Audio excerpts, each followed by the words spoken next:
নমস্কার, কেমন আছেন সবাই? আশা করি খুব ভালো আছেন। তো আমার প্রথম ব্লগে আপনাদেরকে সবাইকে জানাই স্বাগত। এটি আমার প্রথম ব্লগ। তো আমি পল্লবী। আমি একজন হাউসওয়াইফ, গ্রামেরই মেয়ে এবং গ্রামেরই বউ। তো প্রথম ব্লগটা শুরু করছি আমাদের আকন্দ ক্ষেত থেকে। আগের দিন একটা শর্ট বানিয়েছিলাম যেখানে আমার শাশুড়ি মা আকন্দ ফুল ধুচ্ছিলেন। তো সেই আকন্দ ক্ষেতই আপনাদেরকে ঘোরাতে নিয়ে এলাম। এই দেখুন, এখানে শুধু আকন্দ ফুলেরই চাষ পাবেন। এই দেখুন, গাছে ফুলও হয়েছে, তবে এখন ফুলের ভাগটা কম, কারণ প্রচণ্ড গরম পড়েছে। এত গরমে না গাছে খুব একটা ফুল হয় না। এই আর তারপর গাছ পুরনো হয়ে গেলেও ফুল হয় না। এই দেখুন, কিন্তু অন্য সময় এই গাছে এত ফুল থাকতে ধারণা করতে পারেন, প্রচণ্ড পরিমাণে ফুল। আর এই আকন্দ ফুলের আঠা মারাত্মক জিনিস, সত্যি। যদি একবার চোখে যায় না, 3 দিন পুরো ঝাপসা দেখবেন। এটা ভাঙলে যে আঠাটা বেরোয় ওটা। আর একদিন 24 ঘন্টা আপনি তো চোখ মেলতেই পারবেন না যন্ত্রণা, যতক্ষণ ওষুধ না খেতে পারবেন। আর দেখুন, চারিদিকে শুধু আকন্দ গাছই দেখতে পাবেন।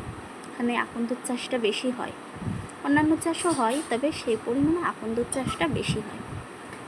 তো এখন বাজে সকাল 8টা। তো আমি চলে এসেছি মাঠে। অবশ্যই তার একটা কারণ আছে, কারণ আমাদের জমিতে যে দিদিরা ফুল তোলে, তো সেই ফুল নেওয়ার জন্যই আসা। তো চলুন দেখা যাক দিদিরা এসছে নাকি। তো এই ফুলগুলো নিয়ে যেয়ে আবার মালা গাঁথাতে দিয়ে আসতে হবে, তো ওই জন্য তাড়াতাড়ি আসলাম মাঠে। তো দেখা যাক দিদিরা এসছে নাকি। এই যে এইখানটায় ওরা বসে না, মনে হচ্ছে ওরা আজকে কেউ আসেনি। আর এদিকে দেখুন, এখানে ওরা বালতি টালতি রাখে, এখানেই বসে। তো আজকে কেউ ফুল তুলতে আসেনি। আর এদিককার গাছগুলো দেখুন, ওরকম বড় বড় গাছ ছিল, তো সেই গাছগুলোকে কেটে দেওয়া হয়েছিল গোড়া করে, যাতে নতুন কচমি ছেড়ে তাতে ভালো ফুল হয়। এই দেখুন, ঠিক আছে, এই যে কচমিগুলো আছে না, এগুলোতে পরে ভীষণ ফুল আসবে। আর যদি বড় বড় গাছ রাখা হয় তাহলে মোটে ফুল আসে না। আর এই দেখুন, ওদের বালতি বস্তার মধ্যে রাখা রয়েছে। তো ওরা কেউ আসেনি আজকে ফুল তুলতে, যেন ওইভাবেই রয়ে গেছে। তো চলুন এবার বাড়ির দিকে রওনা দেওয়া যাক।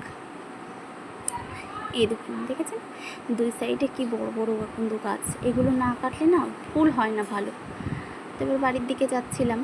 তো এই সাইডে আবার একজন কাকার গাছগুলো কাটতে আসার কথা ছিল, তো ওটাই দেখতে যাচ্ছি যে গাছগুলো কাটতে এসেছে নাকি। হ্যাঁ, ওই দেখুন, গাছ কেটেছে, মাজার থেকে কেটেছে, এক হাত মতন রেখে দিয়েছে, রেখে আর খানিকটা ওপর থেকে 1 হাত মতন কেটে দিয়েছে। এই দেখুন, এবার এটা থেকেও কচমি ছাড়বে, ছেড়ে ছেড়ে হচ্ছে ফুল হবে। দেখুন, আর ওই দিকে দেখুন, ওই যে কাকা গাছ কাটছে।